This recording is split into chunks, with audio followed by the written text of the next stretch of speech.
Catherine, how are you? I'm really good. How are you, Brian? Not too bad. I love your glasses. Thank you. I wanted to start off and ask you, I mean, in terms of like the costume design for Elvis, and I was saying this to Olivia as well, like the fact that there's like so much footage, Elvis was and Priscilla as well were like two of the most photographed people in the world at one point. I mean, I would imagine that's a help in terms of you don't have to look too hard for any kind of references. But at the same time, I would imagine that's almost a hindrance because people have that memory in their head. And, if there's any deviance from it, I mean, I suppose what you're taking or what you're reading. Well, I think that Baz had a sort of three categories of that he talked to me about in terms of the costumes. So one were things that we were really, he used to call it train spotting, that it was to be as close to the images, for instance, the black leather suit that Elvis wears in the 68 special, or the audience in the 68 special that kind of form the background for Elvis's performance.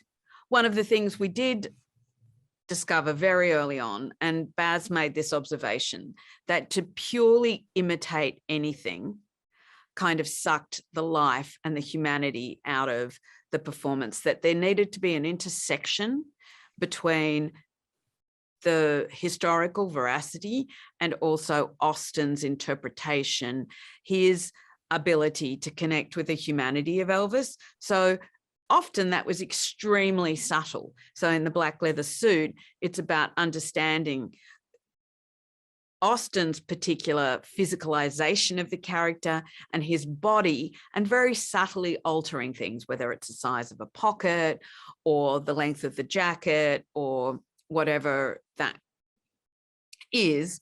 And, there is no end to the number of images of Elvis and Priscilla.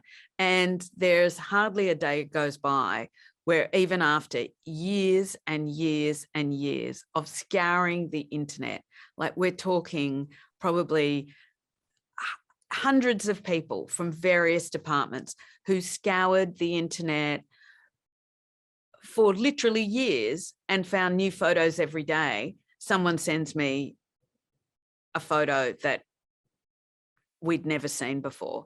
So yeah, you're absolutely right. On the one hand, it's an incredible resource because you're actually able to also synthesize the look so profoundly that you can kind of riff on it because you actually understand the person and you can create the wardrobe.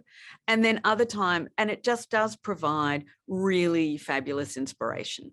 So one of the outfits that we did reproduce was, there's a very famous photo of Elvis and Priscilla walking out of the divorce court hand in hand. And he's wearing a blue tracksuit and she is wearing this incredible patchwork leather coat. And we chose to reproduce those. And that's what they're wearing when they're sitting in the car on the tarmac in their last scene together.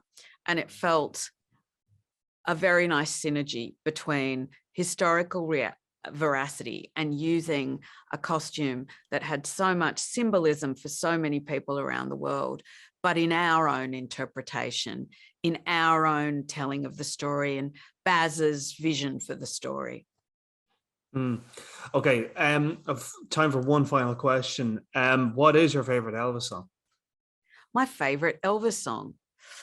That's a very, very good question. I like so many of them, and every day I have a different one, but I think I've got a feeling in my body. I love the fact that it's a gospel song. I know how much gospel meant to Elvis. I know that that was the music that ultimately he always fell back on, and that he would stay up all night jamming and singing with a piano. So I love that song. But to be honest with you, every day I have a different favorite song, and they're all just so, I think it's about how Elvis sings. There is something magical about his phrasing, about his connection to the music and the words, his extraordinary voice. There's so much feeling, such humanity, and it transcends kind of international barriers, cultural barriers, musical barriers, and people feel that they can connect emotionally to that music. Great stuff. Okay, thanks for that, Catherine. Thank you. Ladies and gentlemen, here's Elvis Presley.